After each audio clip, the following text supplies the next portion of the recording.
Being here. So again, I am Heidi Graham, and what happened to Maya? What happened? Well, I hope she comes back. My name is Heidi Graham, and I am president of the League of Women Voters. This is a member meeting because what we're doing here tonight, a cornerstone of League is to study issues. And then once that issue has been studied, to formulate a position with which then we can advocate. That makes sense? Those of you, Connie, so Connie's a board member, Tracy's a board member, Karen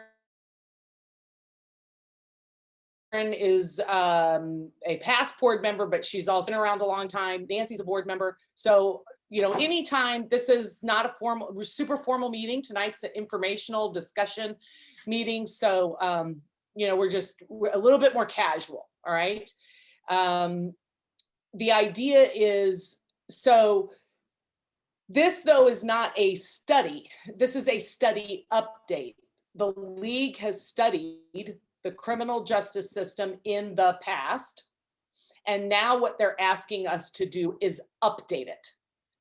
That said, those of us who have started looking at these questions, and we've all been, I'm happy to be able to introduce one of our emerging leaders, Maya. Maya, that last name, for whatever reason, she's on my speech team at Prospect. I should be able to pronounce it. It's super pathetic. Maya, pronounce it, please. Maya Kasalovich. I just, that's not what I want to say. But anyway, Maya, she is a junior at Prospect High School. She's interested in the judicial system. I know her because she, like I said, I'm the assistant speech coach at Prospect. So I've had the honor of being one of her coaches and have just watched her. She's just an amazing young woman, smart, poised, just everything, you know, kind of total package.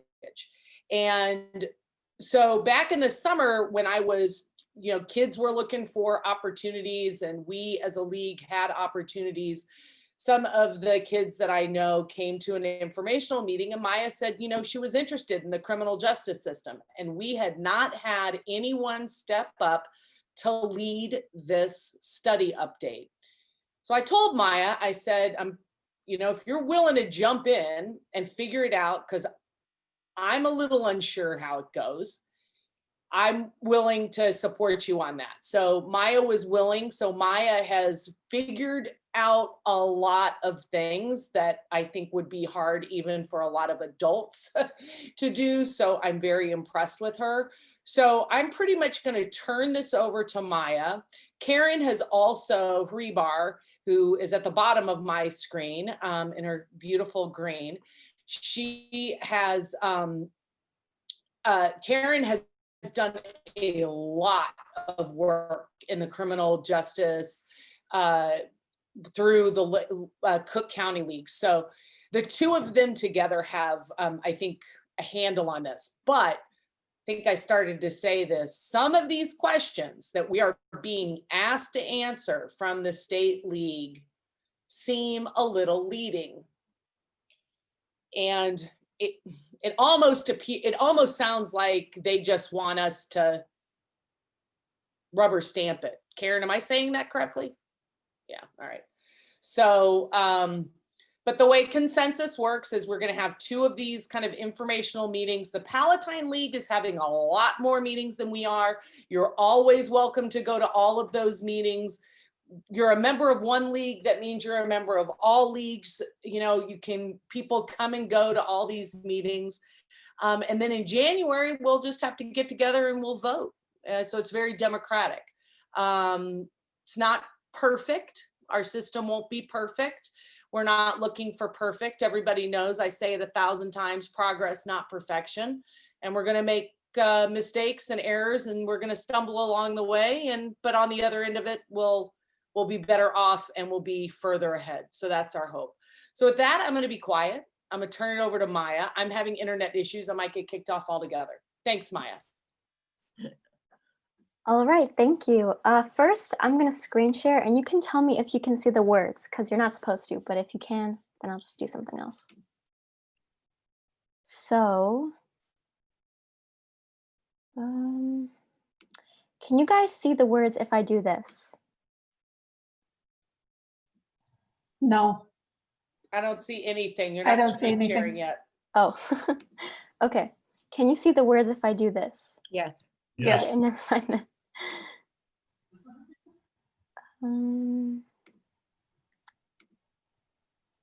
Here, maybe this is better.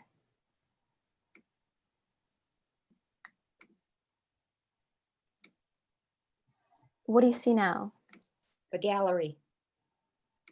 Just the people. Oh, just, okay. All right, sorry. Tech is definitely not my strongest suit. I won't lie. Then we're all sunk. We're all figuring it out. Yeah. Yep. Take your time. Okay. All right.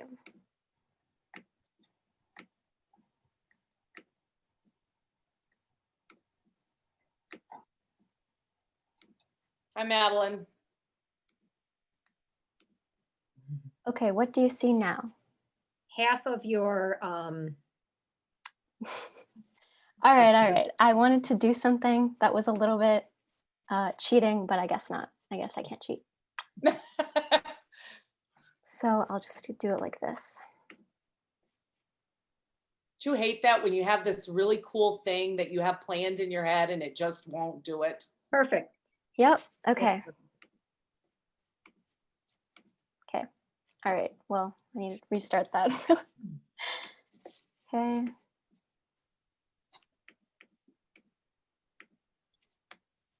Okay.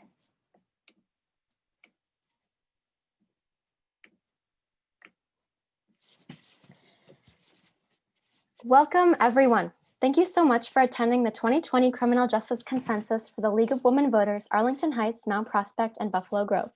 The goal of these sets of meetings is to eventually come to a voted conclusion on our League's standpoints on these certain criminal justice issues and report it back to the League of Women Voters of Illinois. As Heidi always says, progress, not perfection, so please bear with me if things are a little disorganized this time. By trying the system out, we will figure out what does and doesn't work, so for future consensus, it can be even better. Additionally, we have a lot of topics to get through, so I will try my best to keep things time efficient, but my apologies if things get a little lengthy this time. First, I'd like to explain the process for this consensus. First, I'll read off the official consensus question, the one we'll be voting on in January. But after, for certain topics, I'll read off a second, more open-ended question that is basically a rewrite of the original and provide research for the question to inform you a little better for discussion.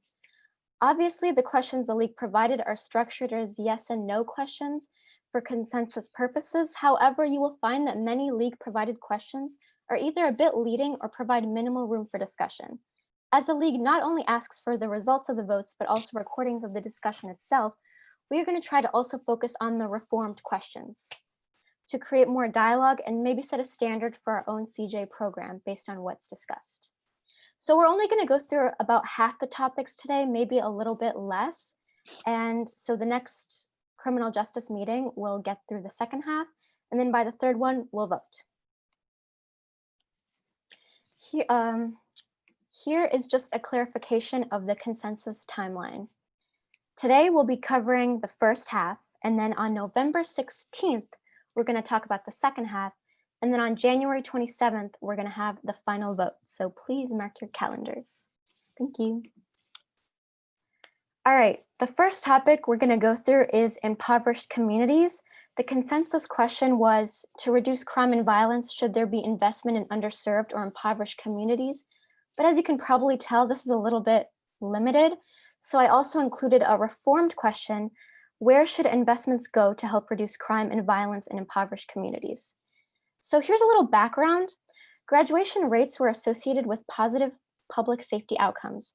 Researchers have found that a 5% increase in male high school graduation rates would produce an annual saving of almost $5 billion in crime-related expenses.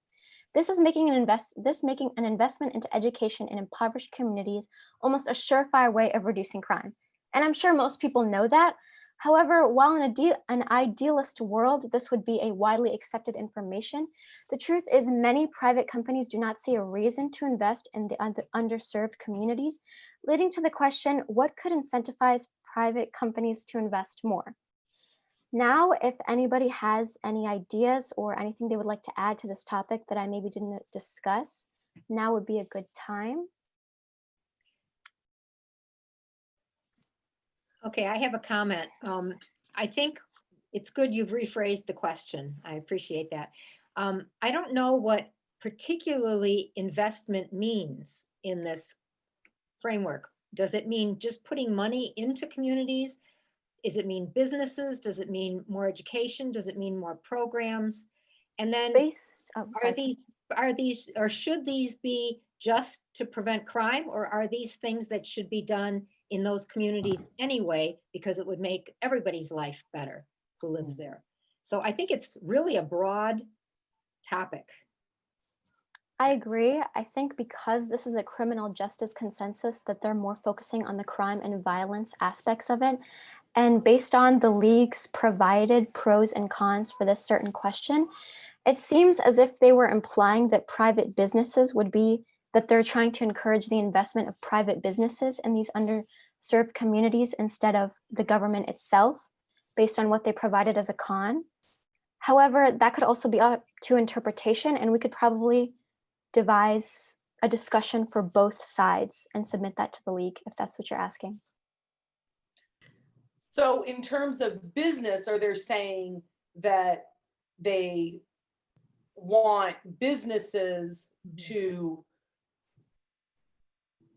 set up shops, so to speak, in impoverished neighborhoods, that then hopefully the idea would be it's that, what's the word, like a domino effect, right? Where then you have more jobs, it increases property values, then that increases the tax base to have more money on education.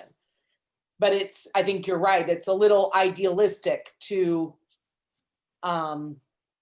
assume. And one of the things that we found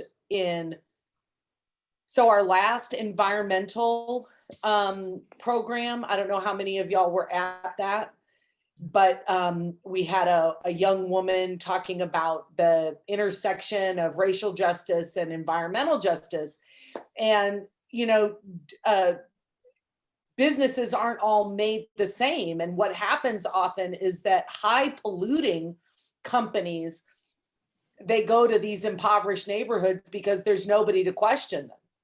Mm-hmm. And then these communities get polluted and they have an increased cancer risk. And, it's like just down the line.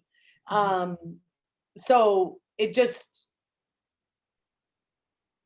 there needs to be a better plan. And I understand, what League tries to do is, right, you want things to be general enough that you can take action on a variety of legislation. But is this too general? I think it is. Yeah. I'm not happy with it. One of the things about like private businesses is you're saying that private businesses should go in to help with education, but most private businesses are looking for a place that already has the education. Because they're private, they need to make money for their stockholders. They need to make money unless they're set up. I mean, some places are set up to give away money, but as a private business owner, the last thing I want to do is go somewhere where there's a lot of crime. Well, what know? about if we, because I think this is complicated, you know, and so at a minimum, it ought to be evidence-based. You know, you can't just throw money at the problem and think you're going to fix it. You know, there are so many intersecting inputs. And so what if it was worded something like, to reduce crime and violence, investment should be made to address the root causes of, for instance, poverty, lack of opportunity, things like that, without exactly saying what that is. If I understand this right, Heidi, the point of this is so that we can then speak for league on this topic. So we need to spell it out enough that we could advocate in the name of league to do certain things, but it has to be evidence-based. There has to be a more global plan, not just, opening Yeah, a wall. but we can't change, We can't change. right? Karen, am I right? I didn't hear your whole thing. You kind of blacked out for a minute. Say it again. We're having internet issues. Why don't you turn off your video?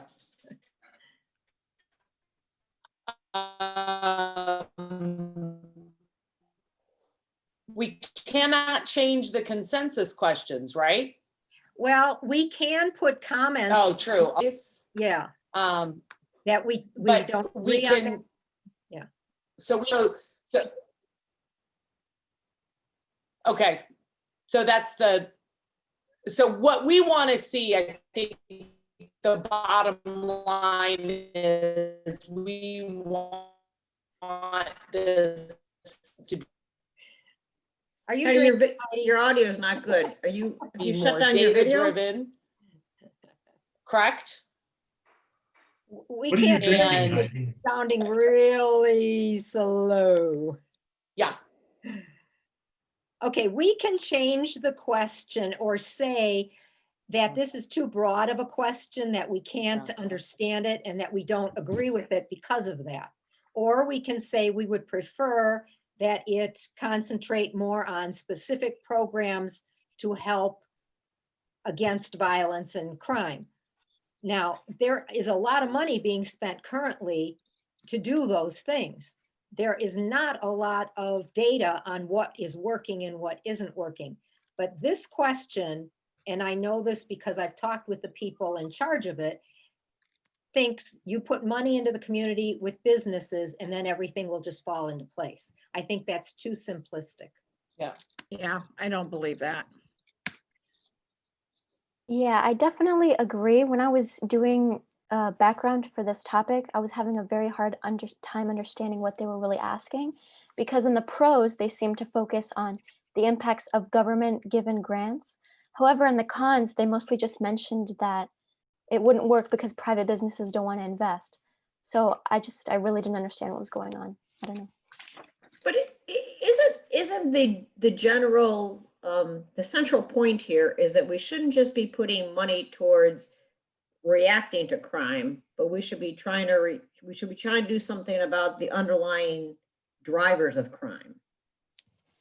And Okay, then you're and so we talking could about- make it more, we could suggest it be more general that way. And then something I think we always need is data should be collected on outcomes. We need to be developing data to see if something is working, not just throwing the money at it and hoping for the best.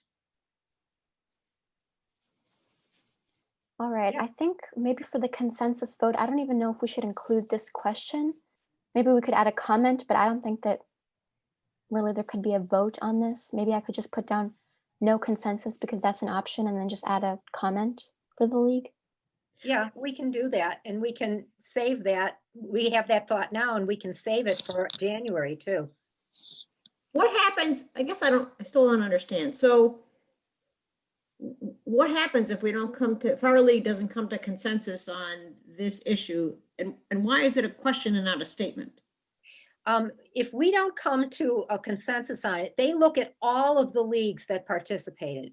And first, you have to have a pretty big participation in this study update throughout the state. And if there isn't enough participation, this whole thing falls apart. Then you need, for each statement, each consensus question, you need a pretty good agreement. If there is a real bad agreement or people can't come to agreement, they will eliminate that part. So we could have part of this study where we say, yes, this should be part of the study or part of the update, and we can say we don't want this part. So it's not an all or nothing thing. Well, why don't they provide us with, or was I supposed to read something like, how did they arrive at this? What is the evidence base for this? They did a lot of studying. I wasn't on this particular committee.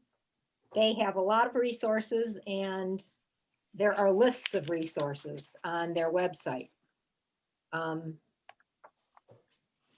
It's whether there's any evidence for just putting money into it and that's going to work. I don't think there is, but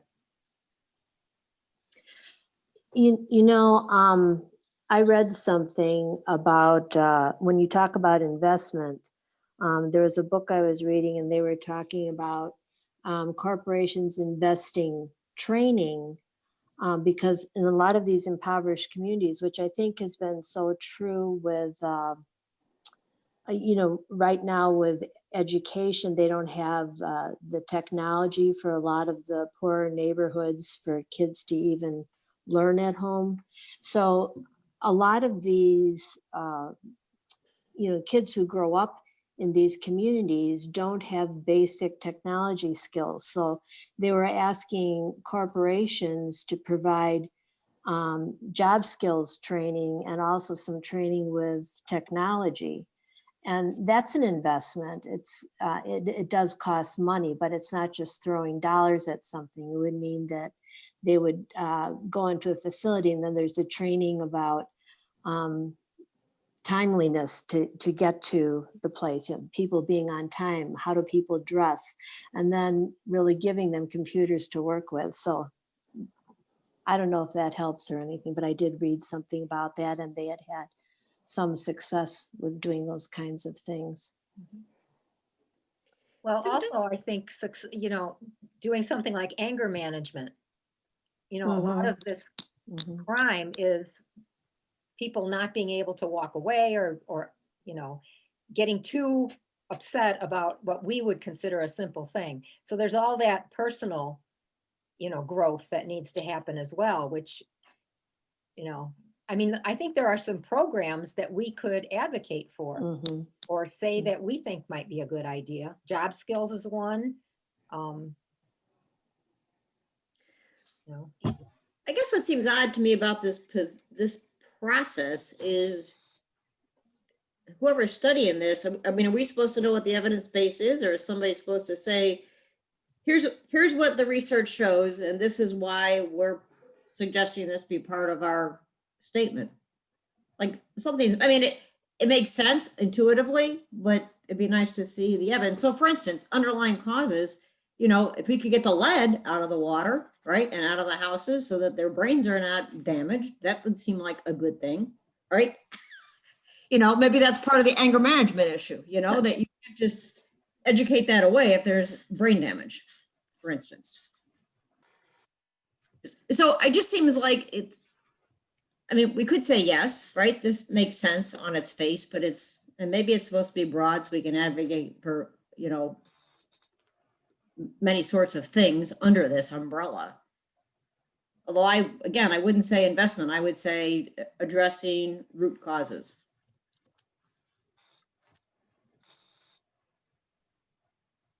Well, do we have any knowledge, of what things would address the root causes?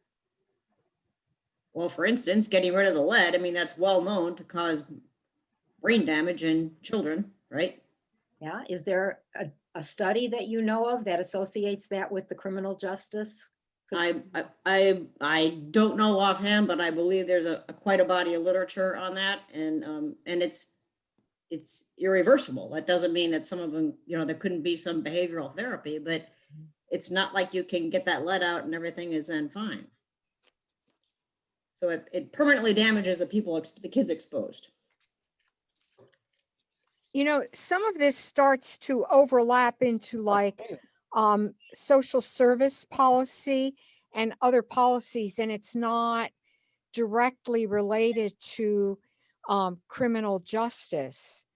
Because the whole point of criminal justice is to keep society safe and to rehabilitate anyone that does commit a crime, which is technically disrupting society, even though it does affect individuals.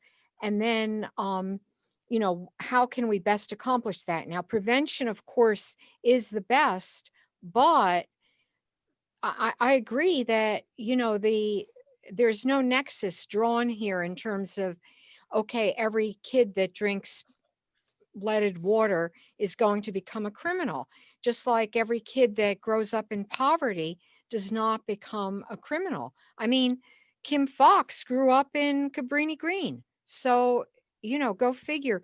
It doesn't necessarily mean that everybody who has a disadvantaged childhood is going to be a criminal. Right. No, that's a good point. So maybe we should take this from the point of view of somebody's been accused of a crime. Maybe we're looking from that point on. Right? Is that what criminal justice is? Once there's been a crime committed or an accusation made, what happens from that point on? That is technically the system, because you're not in the criminal justice system if you have not been arrested or Yeah. brought into it. I think that would be an easier way to deal with this. I just find this first question, like Gilda said, more a social policy Yeah. Yeah. thing.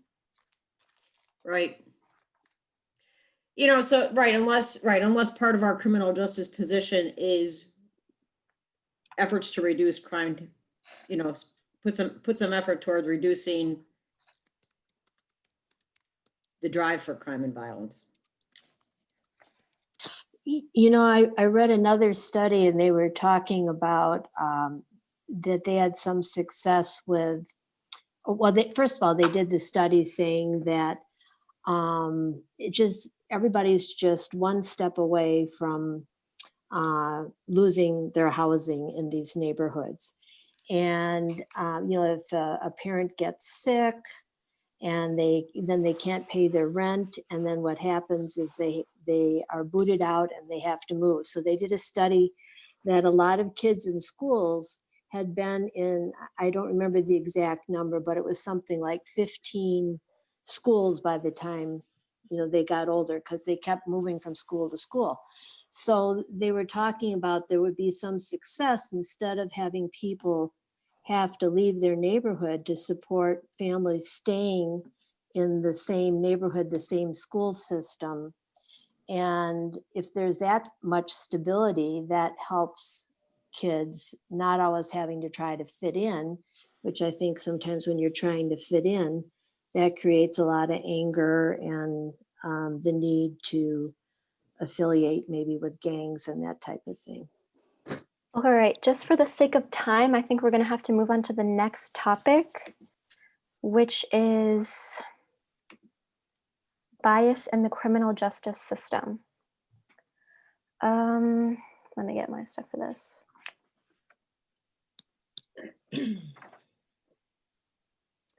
So the consensus question is, should there be periodic training for individuals working in the criminal justice system to recognize implicit racial and ethnic bias in order to more adequately work toward the goal of equal treatment under the law? But this was pretty closed, so we reformed it to say, to work towards equal justice in the criminal justice system, what can be done? And so on the topic of implicit bias training, this is what I found. And the NYPD implicit bias training was done. After following the training, more officers reported implicit bias could lead to officers acting violently when there wasn't a threat, therefore acknowledging the repercussions of implicit bias. When actually tested out though, implicit bias training had little to no effect on the percentages of Hispanic and Black stops and friskings. So an alternative method is discretion elimination. This can be applied when people are making decisions that involve subjective judgment about a person. When those decisions are made with discretion, they are likely to result in unintended disparities. An example of this is when the Chicago Orchestra started having blind auditions, which consequently led to more women being selected.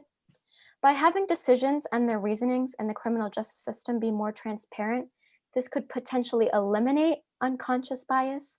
However, exposing more data could potentially create its own problems, which is something that we're going to follow up with later down the road. So I'd like to open the floor for discussion if anyone has anything they'd like to say. I'm not surprised that there's a limited benefit of training and, and I work for the federal government and we have all this annual training and it's just, a lot of times it's just a matter of the organization ticks a box. Everybody got this training, but I'm not surprised that it's not very effective and that reducing discretion is more effective. So I would not necessarily be in favor of periodic training. It may have some benefit, but it may also just become an end to itself and then we feel like the job has been done. Well, and I work in healthcare and we have been trying to get employees more focused around data, and because people believe certain things, but then when you start collecting the data around it, then it's obvious that the data does not support the narrative or the story that's going around in the hospital grapevine. And I think data would be helpful for this. I'm not against the training. I think, training does do something to a point, but to Madeline's point, it's not the end all be all.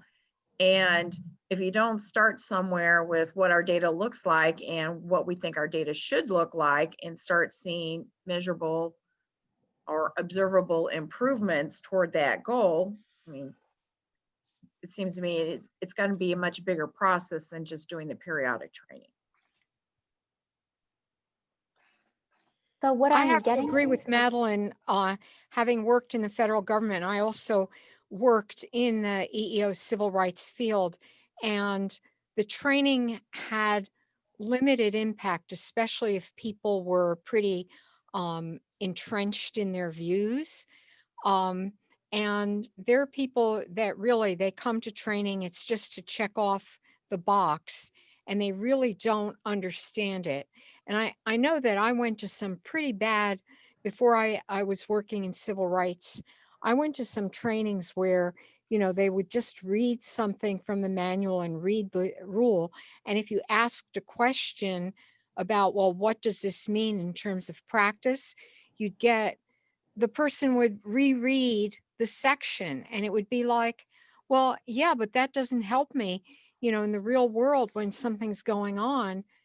How do I deal with this kind of situation? So I think part of the problem is that some of the training is really weak. so the general feel I'm getting for this question is that, I mean, it's not the vote yet, but I'm guessing it's probably going to be no, or maybe a yes, and also there has to be more things done, such as discretion or other things. Okay. Yeah. So the next topic, which is gender issues. This one has a lot of context that I have to explain, so bear with me.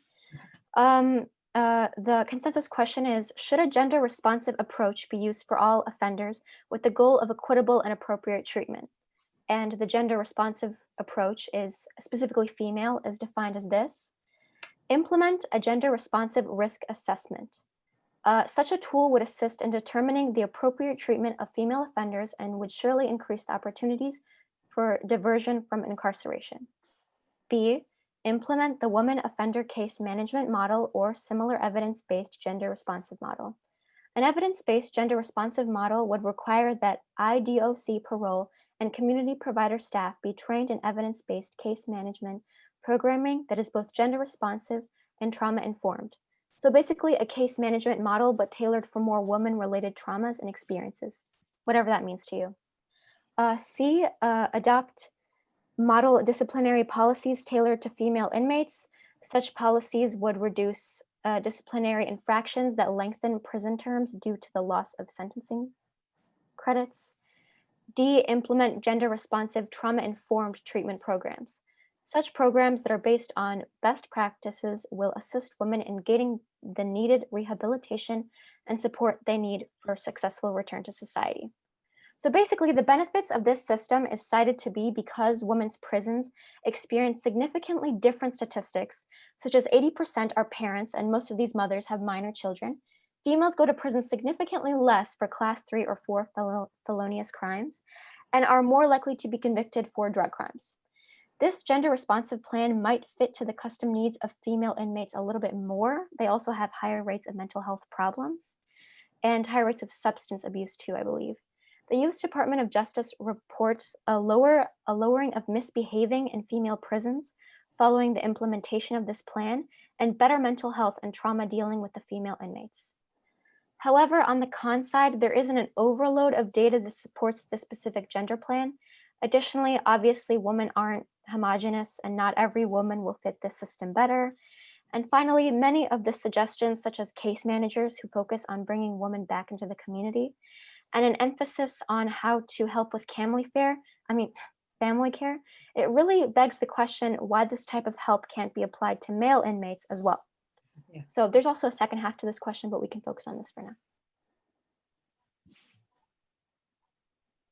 Well, if there are model programs out there and there's data behind them that they work, then they should be implemented, period, regardless whether they're applicable to male or female inmates. So yeah, I feel like this question is biased towards women inmates, but if there are programs out there and there's data behind them, then there's no reason why those shouldn't be implemented. I read about one program I was really impressed with, about some women who were in prison that had babies in prison. And they were taught how to raise their children. They were right there with their children in prison. And the mothers, almost every one of them, when they were interviewed, said, I wished I had known how to do this on my own. And I wished my other kids had this benefit. So there is something that's gender responsive because they are pregnant, they have a baby while they're in prison. Now they're learning best practices for raising that child. That will probably give them a better incentive to behave, to do what they're supposed to be doing in prison to get out and have a better life once they're out. So those kinds of programs I would think are wonderful. I mean, it just seems logical. And I think also, I mean, to what you're saying, Connie, you know, I mean, right, this does seem in some ways that it's biased towards female, but I think in general, data collection is biased towards men. And I would, you know, I don't know a lot about this, but I wouldn't be surprised if the prison system was modeled on the male prisoner. And so the point is to take into account that women, you know, act out in different ways or whatever it is, you know, that you can't just take the male model and apply it to females. And we need to put more attention to that.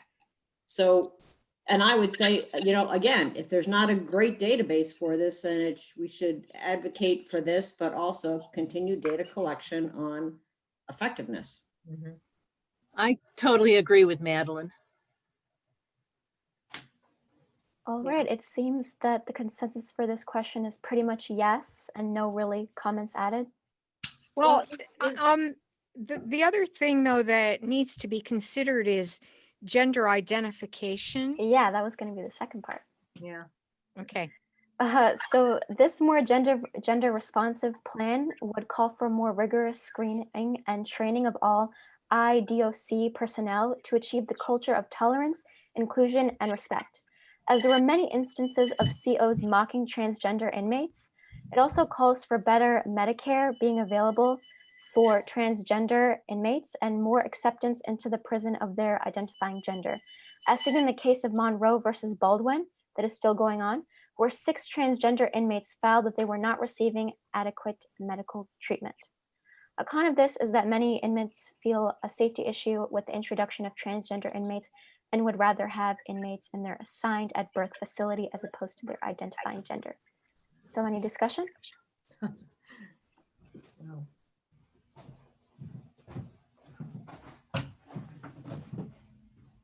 I don't know. I always have felt that once you are in prison, male, female, whatever, you should be treated respectfully, and you should be doing the same thing.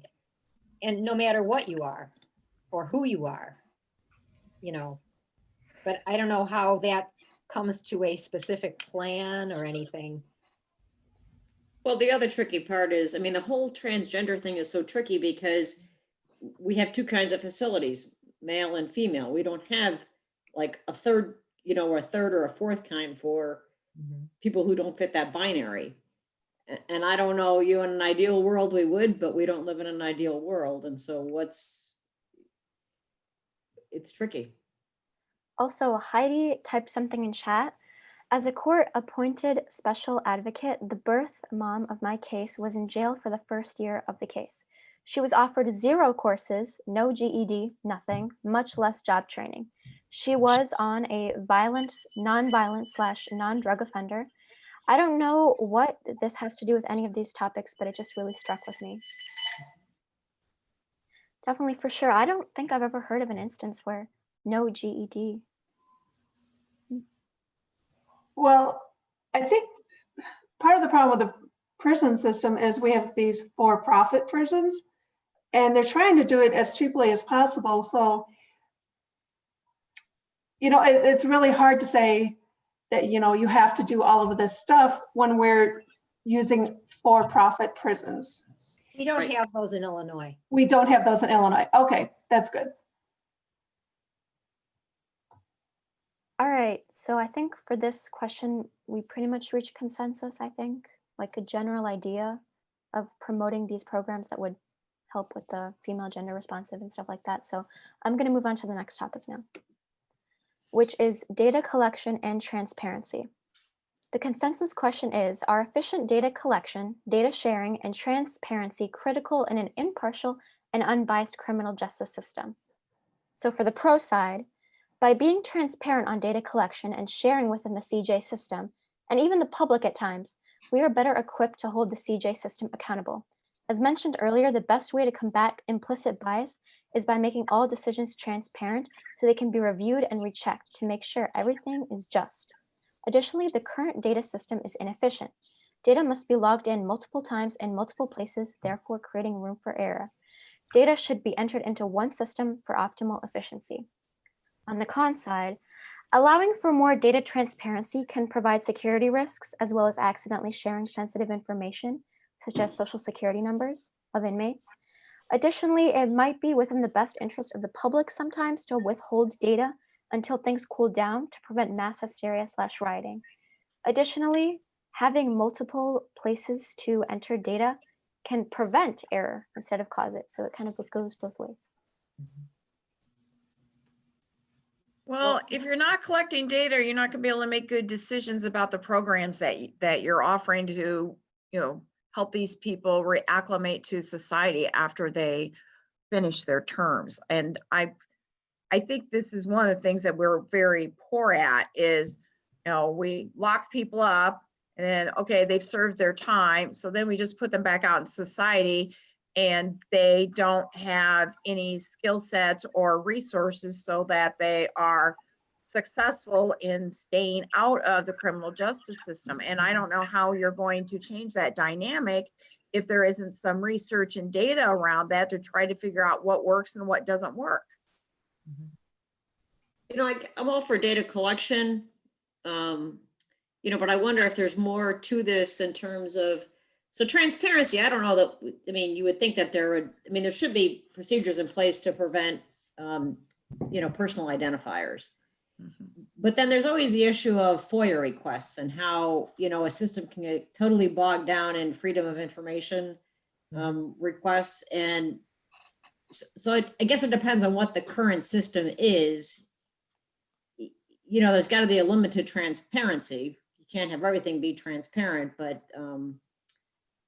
and I don't know how to reconcile that with FOIA. You know, it's our right to know, but, you know, you could use up all the resources just responding to those requests.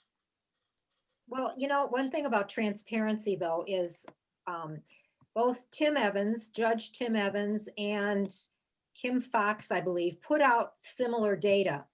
And when it was analyzed by newspaper reporters, they found that what they were comparing was not comparable.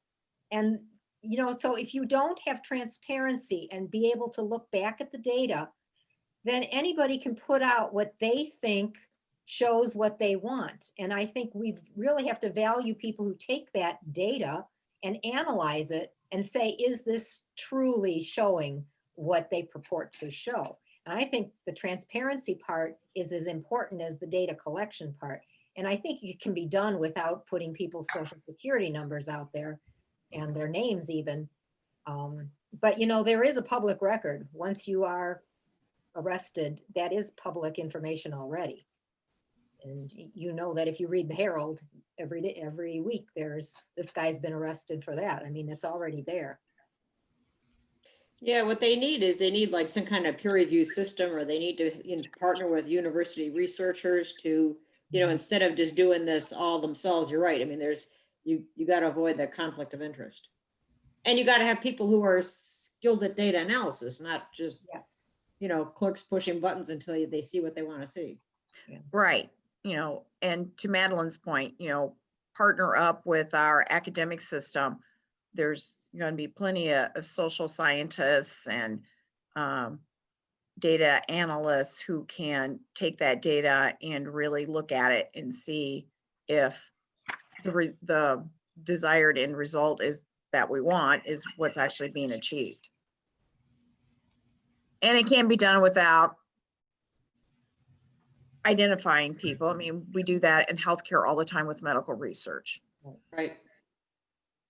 It can Right. be I think it's anonymized. also important that the data be accurate and that those entering it do not have an agenda to make themselves look good. Sometimes they say, oh yeah, because the FBI reports their data on like what's happened in certain cities and stuff like that.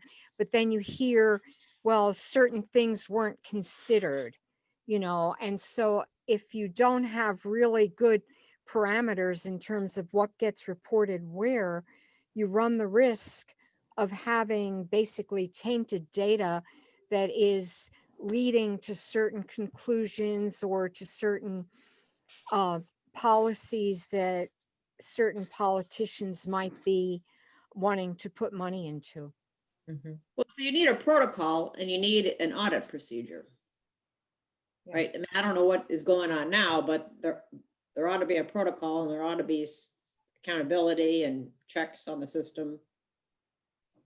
It looks to me like what we're talking about is data in general for what programs work and that kind of thing. But I think in looking at this question again, it seems to be that they are looking for data and transparency with regard to an impartial and unbiased criminal justice system. So probably looking at bias in the system with regard to Black and brown defendants. Whereas I think we should have data and transparency with regard to everything in the criminal justice system, programs, recidivism, everything. Right. And I think this is trying to do it too much to bias rather than the whole. Right. I mean, Yeah. they also say impartial, which kind of covers everything, but I agree. The word choice of unbiased is a little bit constraining. I for mean, the- you might also add effective criminal justice system. Part of it being effective is reducing recidivism, right? I would think so. For the sake of time, I'm going to move on to the next topic, which is a possible coordinating council. The official term used by the league is Criminal Justice Coordinating Council, but as names are very fickle and they're prone to change, it's better to just refer to it as some possible organization, just in case stuff gets moved around, our opinion still stands. It's not like binded to a specific name. So the questions read as following. Should this hypothetical criminal justice organization be created throughout the state? And the second one, should these organizations include a wide representation from local justice systems, agencies, and other government bodies, service providers, and the community? So here's some context on the organization, straight from the website. These organizations are committees that facilitate cross-agency collaboration and information exchange within the criminal justice system. They assist counties in creating and sustaining collaboration among a variety of criminal justice agencies and stakeholders while gaining a more thorough understanding of criminal justice issues. Additionally, these organizations can guide better use of resources, reduce costs of the criminal justice system, and devise more effective and sustainable criminal justice initiatives and programs.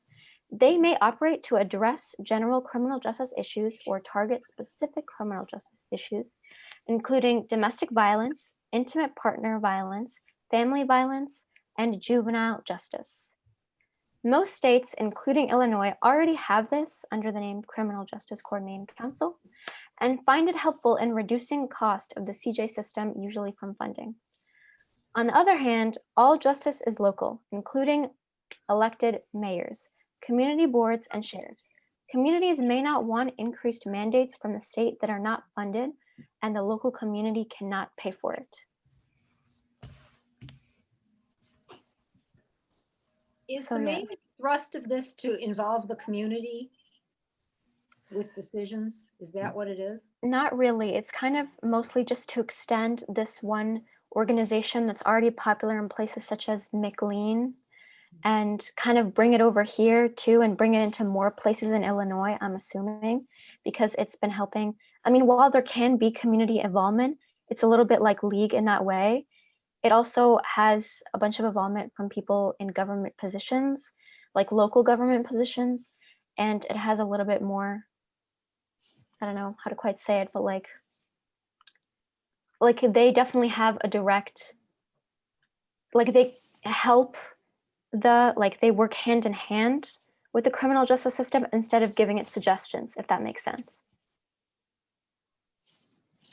It's a bit hard So to is what you're explain. saying that these organizations do exist in the state, and so the main question is whether they should be instituted in more communities, more broadly?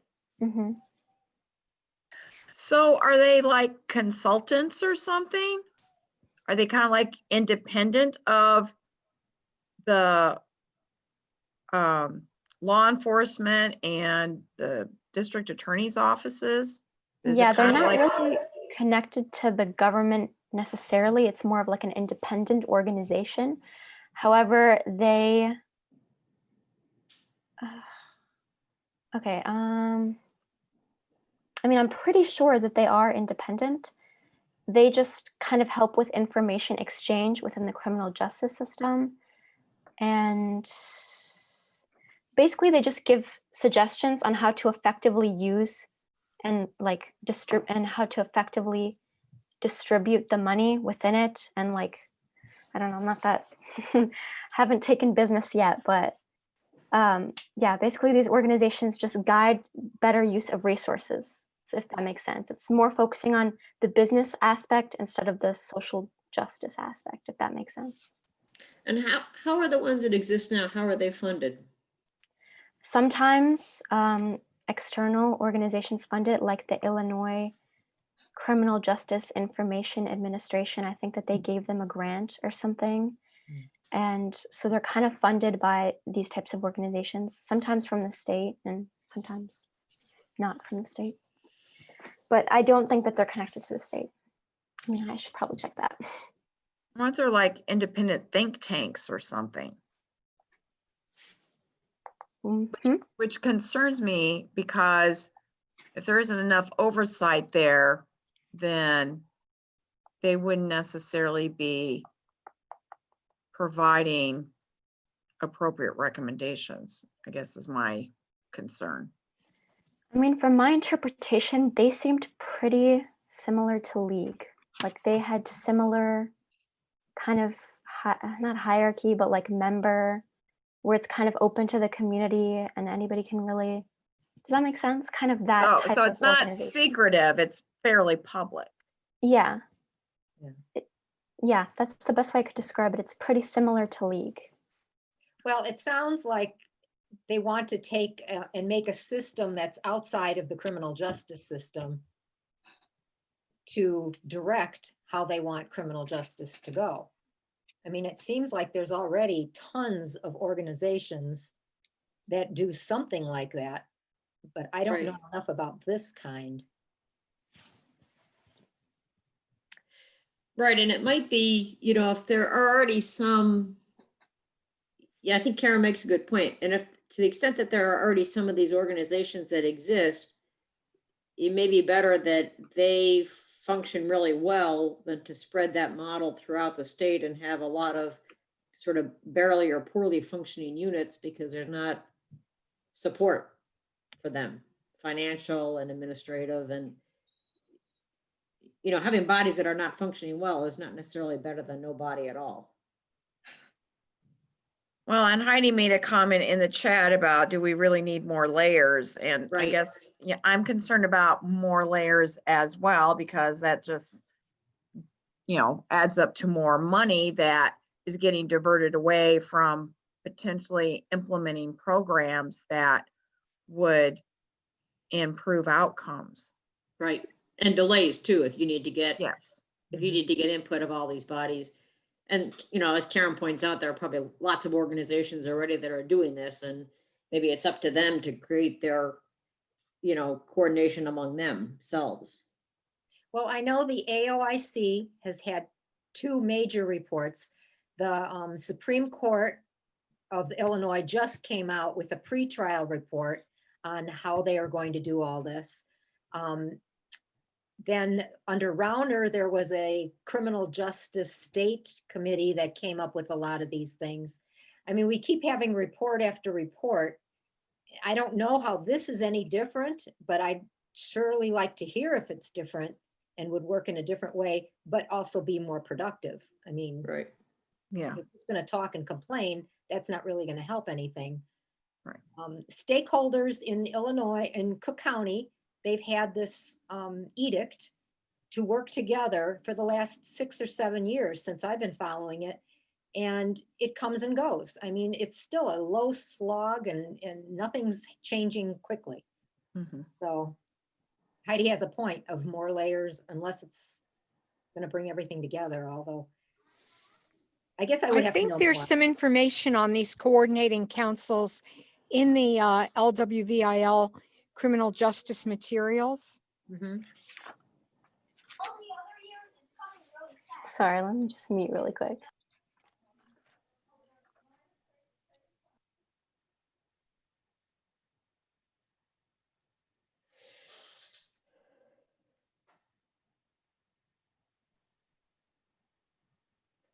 So is there some much bigger document that we should be reading through? Yeah, there's the League of Women Voters criminal, hold up, I have it on here. It's League of Women Voters Criminal Justice Position Update Study. Mhm. It has most, I mean, they didn't really put a lot of stuff for the cons for most propositions, but there's definitely plenty of stuff for pro. So this is what you've read through, and this is how you're making this presentation. You're kind of summarizing it for us. Okay.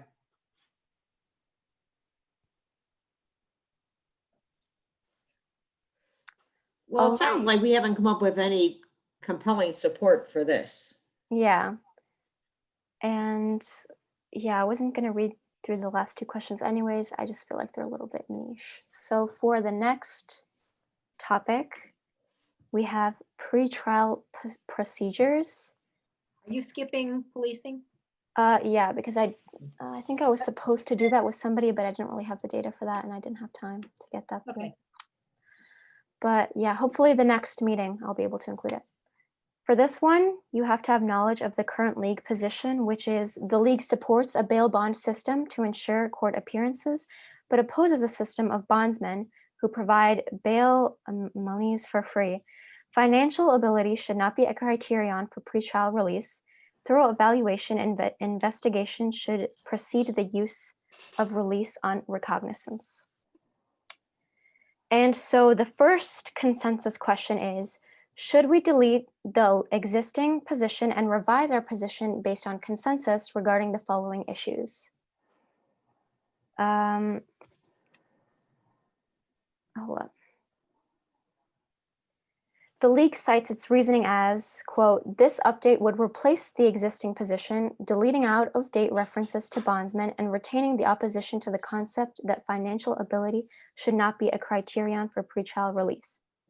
What do you guys think of this? Personally, I don't think that there's really a need to delete the part that mentions bondsmen, because it's just nice to have it just in case it re-enters relevance. I don't know. We don't have bondsmen now. Mhm. What do you mean, in Illinois? Yeah,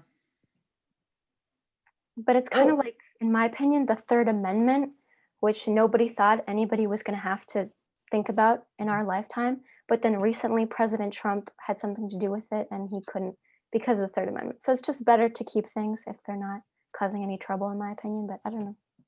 So Well- we don't allow bondsmen in Illinois? we don't have them anymore. Yeah, I don't know why, what happened that it changed. I don't recall that, but it hasn't been in a while. It's done through the court system. If you pay bond, it's 10%.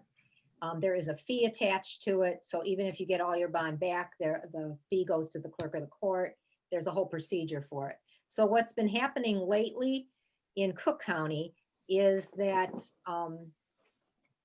there are bond people, there are groups that will pay people's bonds if they feel that they can't afford it. And Right. that the only reason they're in jail is because they can't afford this bond. And that if you are that dangerous to yourself, to others, to the community, or you're gonna not show up again, then you should be kept in jail. That's the two options. And if the judge can't make up, between either let you go on your own recognizance or keep you in jail, they can put you on electronic monitoring. So the trend is to not have bail because it keeps people in jail that just can't afford to get out. I would say that, right, I support, in fact, we financially support, these cash funds to post bail, but this is a kind of a new thing, and we should, I don't know if we can put in something that, we might support cash bail being abolished, but data should be collected to assure that this is appropriately applied or whatever. We should hedge our position. We don't have good data on this. It's kind of recent. Well, Right. in Cook County, they have something called a PSA. It's public safety assessment.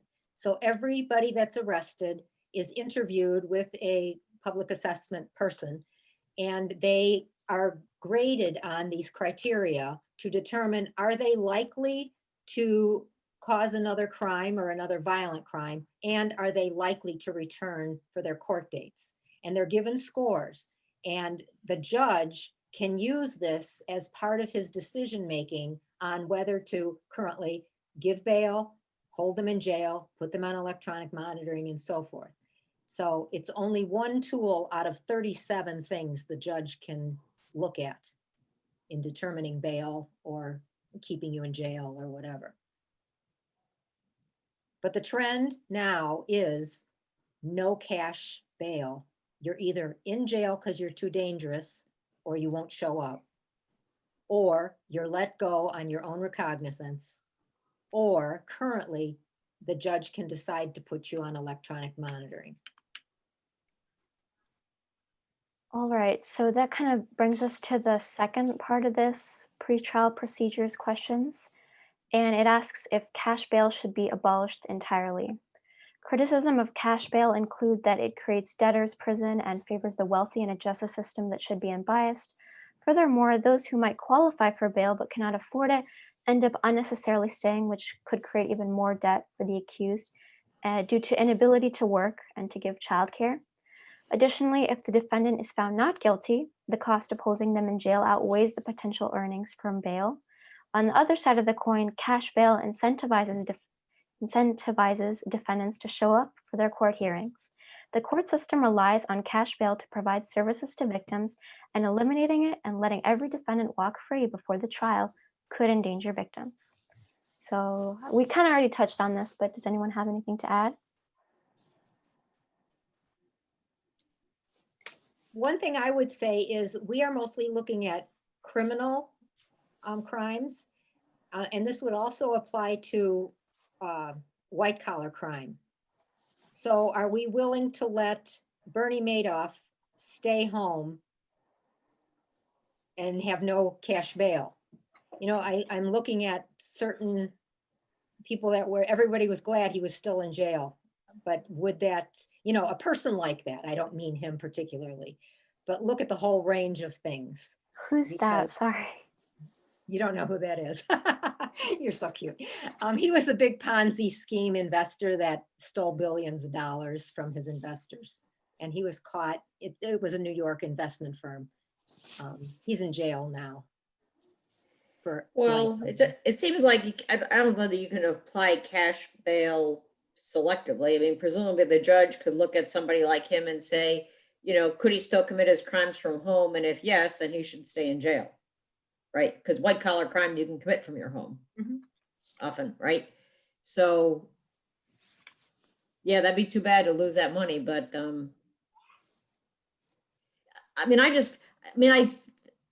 don't necessarily like a statement that's so black and white as we should eliminate cash bail, that we should qualify that, you know, unless good evidence accumulates that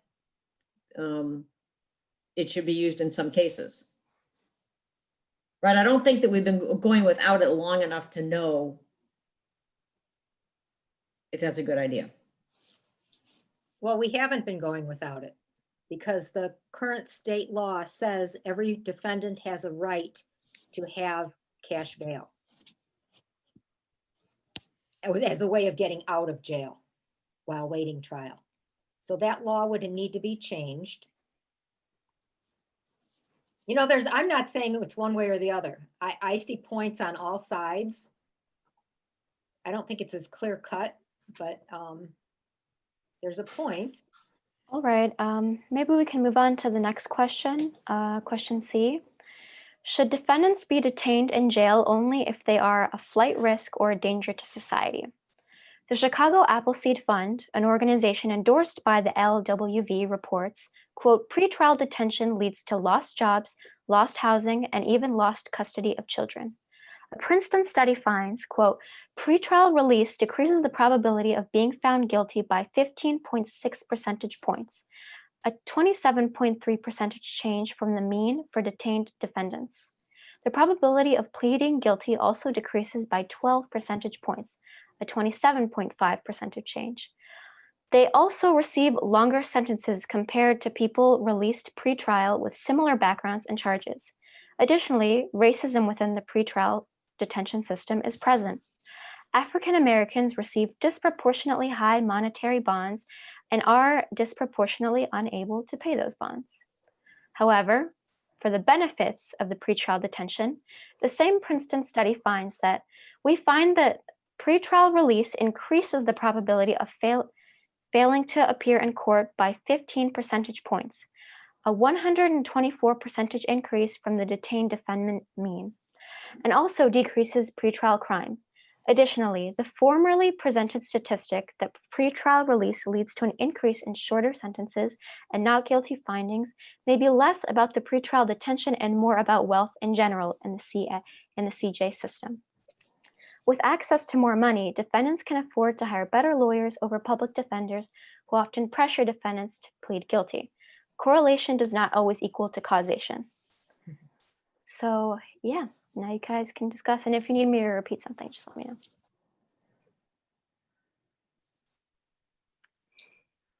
Well, that would be the ideal if you knew 100% that this guy could be let out and nothing would ever happen and he would come back for all his, I mean, that's the goal, is to get to that point.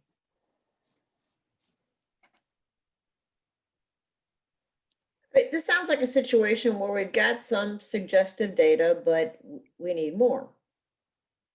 Right? And so we should revise our position, but dependent on continued data collection and analysis. We need to continue to evaluate these changes. So the PSA has been in effect for a few years now in Cook County. And we as the Cook County League have been asking for data on how well it predicted. We've been asking for that for quite a while now, and it's not been analyzed in Cook County. It's been analyzed in like Kentucky, but I think you really have to look at each area because it also depends on how the interviewer does his interview, what points he gives to everybody. So it's, you know, it's just one thing that a judge can use. And if you start putting a lot of restrictions on a judge, then the judge is just a yes or no person. You know, he doesn't have any decision making, which could be a good thing or it could be a bad thing. Well, but so to your point, if we put into our consensus statement that there should be continued evaluation of these new tools, that would give us some way to pressure the powers that be to actually look at those data, right? Which one are we on? 3? Yeah.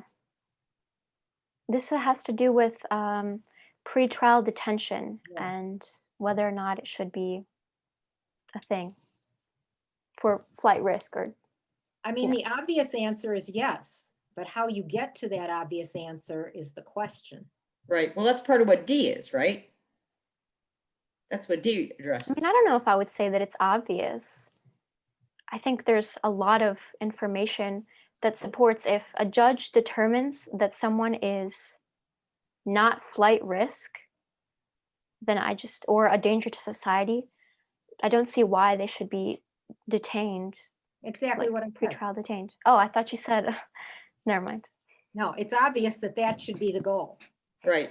If Right. they're not a flight risk and they're not a danger to society or others, they should be let go until their trial, you know, throughout their Right. trial.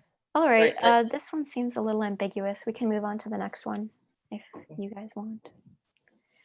So for consensus question D, it asked, should risk assessments be transparent and designed to exclude weights that may be prejudicial against certain populations?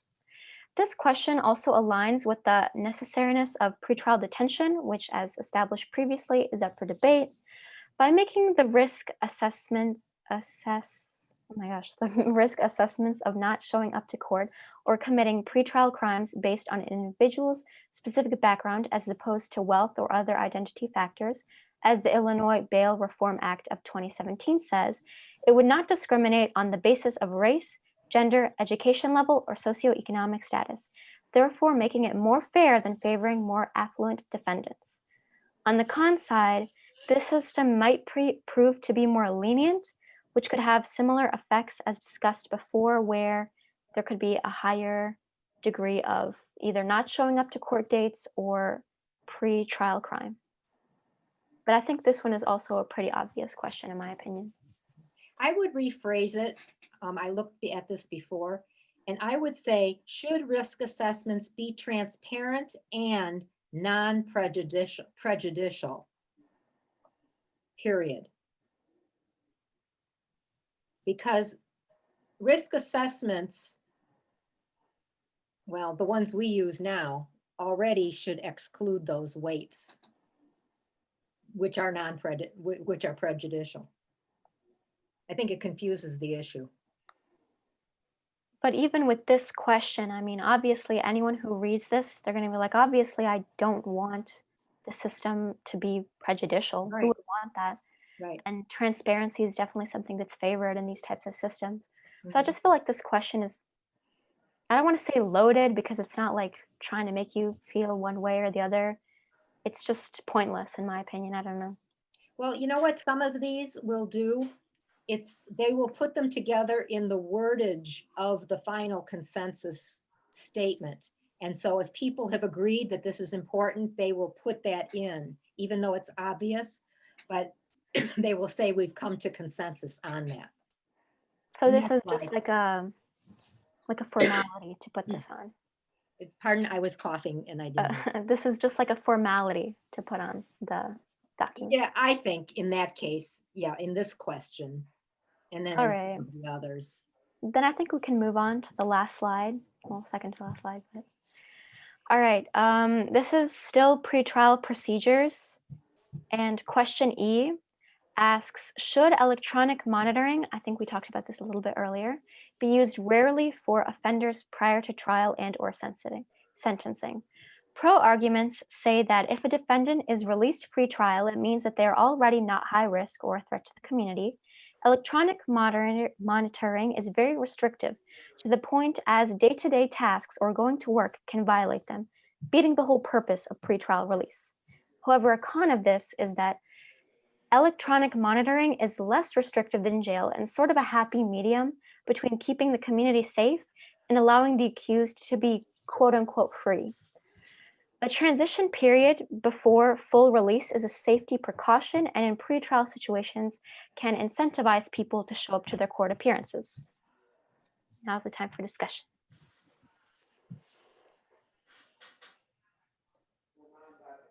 I would say, should electronic monitoring be used for offenders prior to trial and or sentencing? Under what circumstances? And if not, why not? If you are saying rarely, then now you're saying, okay, if the judge isn't sure if they're safe enough to be let out, then the judge is going to say, keep them in jail. Or the judge is going to say, free release, and then that's maybe putting a dangerous person out there. I think taking the word rarely out gives the judge more leeway, more decision-making. Under what circumstances should you use electronic monitoring? I think there are good reasons to use it. This question, I know the people who wrote this, they want to go away from electronic monitoring as well as cash bail, as well as holding anybody in jail. So, you know, it's going to push to the point where why are you even catching anybody before trial? So I think we have to be careful. We've got victims out there too. We've Right. got society out there too. So Heidi asked, no E monitoring, no nothing. And yeah, I think that's what they're kind of saying. It's a little bit extreme in my opinion. I don't know if I would agree with that personally. Yeah, I don't know that I agree with it either. Yeah. It should be an option. I don't want to do anything that's going to minimize the avenues a judge can use when deciding on what's appropriate for any given situation. I would be in favor of anything that allows them to make a better decision, provides them good data to use when making a decision, and having different options that they can pursue depending on a specific case. I mean, you know, we don't think a defendant is a defendant is a defendant. So if that's our thinking, then we want to make sure a judge has plenty of options to choose from when trying to figure out what is the appropriate way of, I'm going to say, detaining someone, whether that's on their own, we're cognizant, or okay, we'll do that, but we're going to monitor you, or no, we're done. You guys, we're going to retain you. So I don't like the word rarely here at all.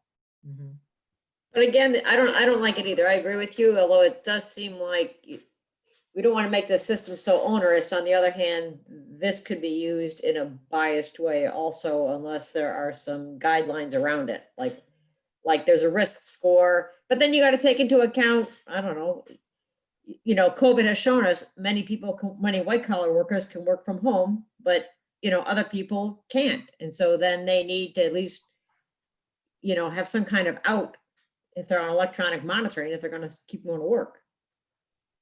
So, Well, we do have pretrial judges, and they're supposed to judge and make a good decision. That's their job, to decide, should this guy be let out in electronic monitoring, what restrictions, you know, all that. If we're going to Right. take away a lot of the judge's ability to make a decision, then we're not really having judges anymore. We are having administrators who just add up the points. right, but we do know from, you know, the medical field and other fields that, you know, we talked about this earlier, the more discretion you allow, the more room there is for bias to creep in. And so it's very tricky. I mean, that's why a lot of physicians are really rebelling against medicine at its by cookbook, but we get better results that way. when we take out some of the discretion. So it's very tricky. You know, there should be guidelines and accountability for, you know, and I guess continued data collection. Are we seeing a certain kind of person is more often confined in some way, electronically or otherwise, versus others who go completely free pre-trial? Is work release an option in Cook County? I know when I lived in Champaign County, one of the people at the restaurant where I worked got into trouble. I'm not sure what all was involved, but there was actually a work release. So he was allowed to leave detention to go to work, and then he had to come back and report back in after he was finished with his shift. Yes, there is that allowed. It's up to the judge to set the parameters. You know, the judge can say you have to be in your home from 7 at night to 7 in the morning, or the judge can say you can only leave to go to medical appointments in school, or you can go to your job, but you can't, you know, go anywhere else. They make the parameters. Okay, There all are right. different ones. Okay. So I guess sounds like what we're saying is electronic monitoring should be available as a tool with guidelines and transparency. So basically the answer to the question is no. Like, I feel like that's where we're leaning. Right. I think that's where we're leaning. So Heidi says, but we haven't seen gross results from mandatory sentences. Or am I making a jump away from what we're talking about? You're making a jump away. This is pre-trial. All right, we can move on to the next question, which asks, must the bond court judge review the public safety assessment that is the basis of determination as to an individual's release? This question, I think, is almost identical to the consensus question D, which had to do with should risk assessments be transparent, except this time they're just advocating for the use of a specific tool, which is called public safety assessment. It's just basically like an electronic way to determine, electronic, right? It's done by interview. Okay, interview.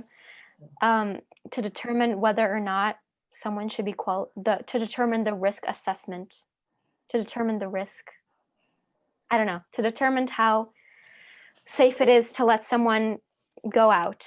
So I think we can pretty much skip this question unless someone has something to add, because it's just pretty similar to consensus question D. The only thing I would add with this is every judge gets a PSA now. Pretty much, I'd say 98% of all defendants come to pretrial bond court with a PSA. But I think the question now is, how much weight should a judge give to the PSA? And that goes back to our previous thing. Are we sure it's accurate? We don't have the data for Cook County on how accurate the PSA is. So, you know, what else should be considered by the judge? I don't think it's a good system to say, here's the PSA numbers. The judge has to go 100% with what those numbers say. But I don't think that's saying this. It just sounds like, must the bond court judge review the PSA? So maybe it's just a matter of the judge reviews it, initials it. Yep, I looked at it. You know, but here's my decision. Yeah, what they do in court is the interviewer, and he has a special name, but I can't remember what it is. He will, when that defendant comes up, the judge will say, you know, what's the PSA? And the guy will give a number for having another crime while he's out, and another number for returning to court dates. So they get two numbers, and the judge hears those. Every one I've been to lately, you know, in the last couple of years, the judges automatically get those numbers. So what does this mean? That they must review the assessment? Does that mean they just have to listen to those numbers, or does that mean they have to look through the whole instrument? I guess just listen to the numbers, because they get a copy of the PSA. If they want to look at it, they can. I should show it to you sometime. It's just a chart that they put check marks in, and then they add up the numbers. There's, you know, has he been? So we don't know what this means. We don't know if review means look at all those individual items. Look at that piece of paper that's got the individual items versus just listen to the score. Yeah. We don't know what this means, correct? It doesn't say, just in the pros and cons, it just explained the benefits of public safety assessment, didn't clarify that.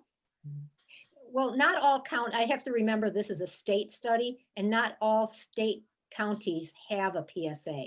There's only about 3 or 4 that use the PSA right now. Oh, Oh, And there's other methods that other counties use. And Cook used to use other methods and they found it was a little too biased. So they went to. so the- does that mean we shouldn't specify the public safety assessment because that could change and it's not the same for every county anyway? The Supreme Court in that study that I just mentioned, they came up with 3 different assessments that they feel are pretty valid, that they are going to recommend all counties use one of the 3 until they develop their own. And PSA is one of the 3. I can't remember the other 2. So at a minimum, this would have to be modified, review the public safety assessment, which is in capital letters, and then in parentheses, or other approved evidence-based instrument, Yeah, right? I would say our response to this question should be, should indicate that's how we think that should be done, instead of saying, you know, because it's asked as a yes, no, but we can answer it with, you know, a paragraph about providing clarification around our thoughts. All right. But then we put down no consensus though, right? So we just put the paragraph down and just no consensus. I mean, I guess we'll find that out during the vote, but Well, but if our league says, no, we're okay with this statement in response to that question, that's our contribution to the consensus. all right. So for the next question, should pretrial service providers remind defendants of court appearances? This question is basically suggesting the pretrial service to send reminders to defendants so they don't unintentionally miss their court dates. I don't really see a lot of potential discussion for this question. I mean, when I first read it, there wasn't any indication if this reminder was going to be electronically or through mail or in person. But I think no matter which, I think the answer is just yes. I don't really see any cons to this. So I don't know if we really have to spend time on this one, but if anyone has any comments. Cook I County agree with you. already does it through text messages, or if you have you can tell them how you want to receive this information. They already do it in Cook County. I think it's a great idea for the Oh, rest I of do the too. I think it's very appropriate. Yeah. I mean, I need my dentist to remind me, so. Yeah. All right, so here's the final question of the evening. Should an attorney or public defendant be present for all defendants at all hearings? So first, the pros. In Cook County, a public defender expressed the need of attorneys from the moment of arrest. This specific woman, she called attention to this. The goal is to have an on-call attorney who can come at any moment's notice to the station following an arrest. By providing immediate defense, the attorney can make sure their client's rights are being met at the station, something that could have prevented both the Central Park 5 cases, even though that's in New York, and the Chicago police torture cases. So basically, this is just making sure that all the rights are being met during the investigation. There's no false confessions or, you know, abuse going on, and yeah, just stuff like that. And for the cons, the right to an attorney, even if one cannot afford one, is already set in place. Public defenders already have around 50 to 450 cases annually that they make most clients plead guilty for. This would put an immense burden on the state, as it is very costly to have a constant on-call team of lawyers. But it's very costly to pay out on torture cases. Yeah. I'd rather pay for personnel to be there than these ridiculous multi-million-dollar settlements we got going on, because there's been no checks and balances at the station. But this says at hearings. This says at hearings. That wouldn't have prevented, I don't think, the Central Park 5 or the torture cases. I Those weren't mean, happening at hearings. No, that was happening at the pros station. and cons, like when the league provided pros and cons, it said that there should be an attorney present and the attorneys should be called to the station since arrest. So I don't know why the question is phrased differently than the pros and cons list, because from that, I assumed that it was as soon as an arrest was made. It is. They're supposed to have a poster at every police station that says you have the right to call your public defender. They don't always do it. And the public defenders don't always want to be on a 24-hour shift or on a night shift. They've had trouble with that too. It's a good goal. Whether you can 100% make sure it happens every single time, I don't know. So I think maybe the goal of this is to just make it more Mhm. mandatory, not really allowed to be slipped under the wire. But again, it says hearings. I can't believe that they're not already there at a hearing. Is that the case, that there's not necessarily an attorney present at the hearing? I mean, they are, right? Yeah, and sometimes they're just given a defendant at their first hearing, a defense attorney at their first hearing. I think this is trying to have it also at the jail, even though that's not a technical hearing. Okay, I'm gonna check the criminal justice position study real quick to see the I'm just question. going to answer Heidi. Yes, Heidi, I will bring the PSA to the next meeting. And I'll send one to Maya so she can put it up on her.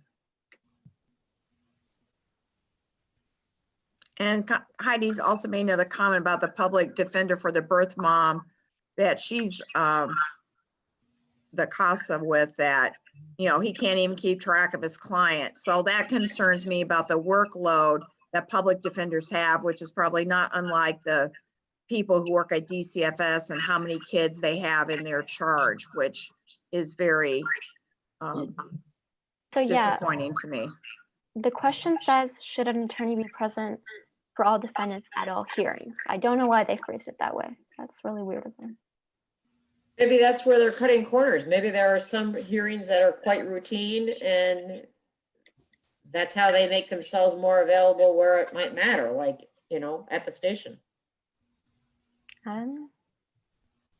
Well, every one that I've seen, I haven't been through all of the hearings, but there's always a public defender there, and they know which of their clients will come up on which days.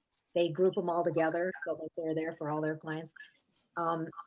I think the situation here is at the jail, which might not be what I mean, that's not what it says here, but I think that's the big concern. They also were talking about video hearings, especially for early ones that are just status hearings, but the public defender will not allow that. So Public sometimes defender will not allow what? Zoom meetings or hearings. So Wait, here's, sorry.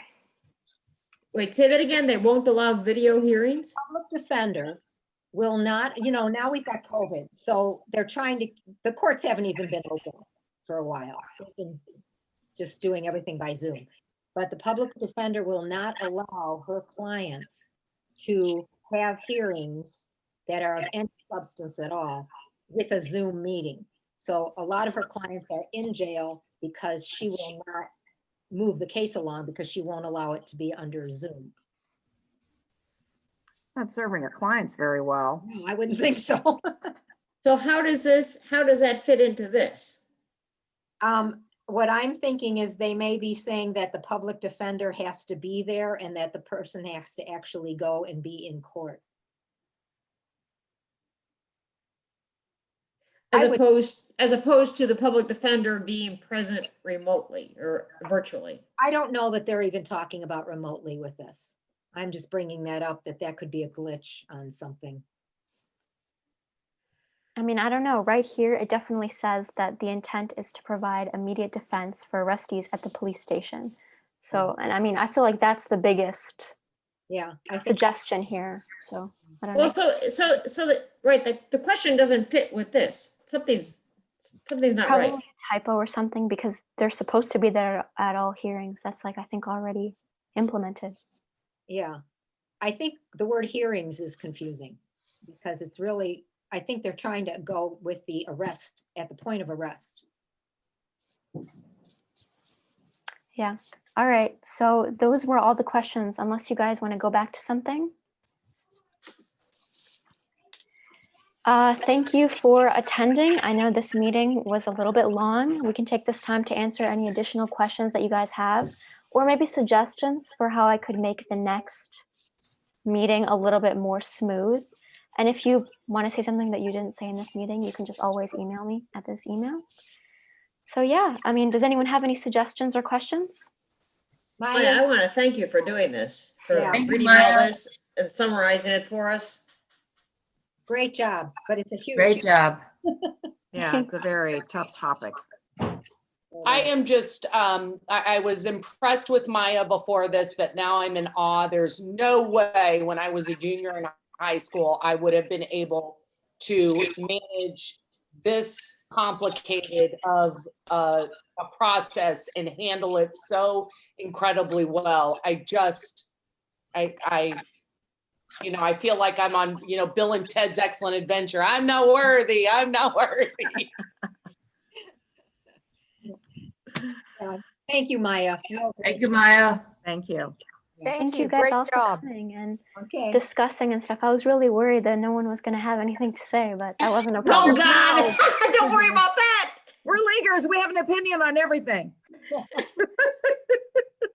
Okay, bye, everybody. All Night. right. Bye, Karen. Bye. Sign off. When everybody signs off, I want a picture of you with the just your lead slide. Is that okay? Oh, sure. I just exited screen sharing on accident, though.